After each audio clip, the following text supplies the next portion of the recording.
नमस्कार दोस्तों, मैं सविता स्वागत करती हूँ आपका अपने YouTube चैनल में। चलिए आइए वीडियो को शुरू करते हैं। देखिए, आप सभी को पता होगा या कुछ महिलाओं को नहीं भी पता हो सकता कि कल 12 तारीख है और कल के दिन यानी गुरुवार के दिन प्रदोष व्रत है। और इस समय में यानी कि श्राद्ध पक्ष में प्रदोष व्रत करने से बहुत ही ज़्यादा फल मिलता है। तो आपको क्या करना है कि प्रदोष व्रत के दौरान आपको 12 तारीख के दिन यानी कि सूर्य जब उगता है उस दिन से वो तिथि लगती है। वैसे तो जो प्रदोष व्रत है वो 11 तारीख को भी है, लेकिन वो संध्या के समय है, इसलिए उसका इतना अच्छा इफेक्ट देखने को नहीं मिलेगा। तो आपको क्या करना है कि 12 तारीख को जब सूर्य उगता है तब से ये तिथि प्रारंभ हो जाती है। तो आप क्या करें कि सबसे पहले उठ करके स्नान करके स्वच्छ वस्त्र पहन लें। उसके बाद आप मन में धारणा करें कि मुझे व्रत करना है। आप संकल्प लें कि मैं अपने पितरों की मुक्ति के लिए यह व्रत कर रही हूँ।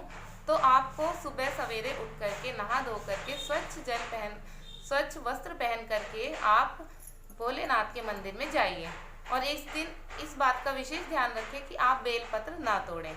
और आप जब मंदिर में जाएं तो आप उसमें अक्षत और रोली और पीला चंदन ज़रूर लेकर के जाएं। और उसके साथ में आपके जो भी सामग्री होती है शिव जी भगवान को चढ़ाने के लिए वो सब आप लेकर के जाएं, जल भी लेकर के जाएं। उसके बाद आप वहाँ पर जा कर के अपनी पूजा अर्चना करिए। अगर संभव हो सके तो आप शाम के समय भी जाइए और भगवान शंकर की पूजा अर्चना करिए। और शाम के समय आप अपने व्रत को खोल सकती हैं। जब आप मंदिर में जाएं तो भगवान से प्रार्थना करें कि हे प्रभु, मेरे पितरों को मुक्ति प्रदान करें और मेरे साथ जो समस्याएं चल रही हैं मुझे उनसे मुक्ति प्रदान करें। ऐसा यदि आप करती हैं तो प्रदोष व्रत में बहुत अधिक लाभ आपको देखने के लिए मिलेगा, क्योंकि ये श्राद्ध के बीच में आपका प्रदोष व्रत है। तो इससे आपको दोनों जगह लाभ की प्राप्ति होगी, यानी कि आपके पितरों की भी मुक्ति होगी और आपके जीवन में आई हुई परेशानियां भी दूर होंगी।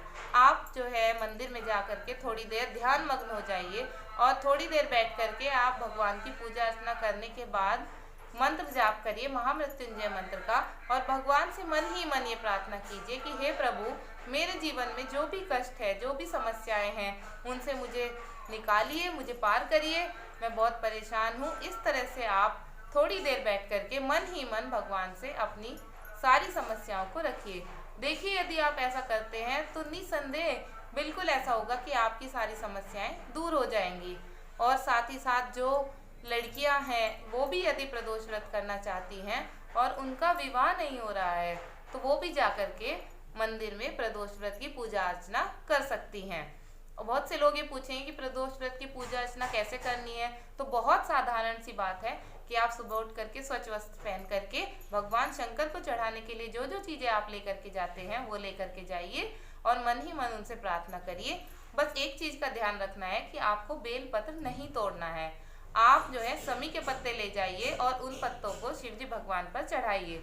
और सुबह के समय जब आप भगवान को जल देंगे तो जो लोटा आप लेंगे उसमें थोड़े से काले तिल आप डाल लीजिए और उससे आप भगवान सूर्य को जल चढ़ाइए।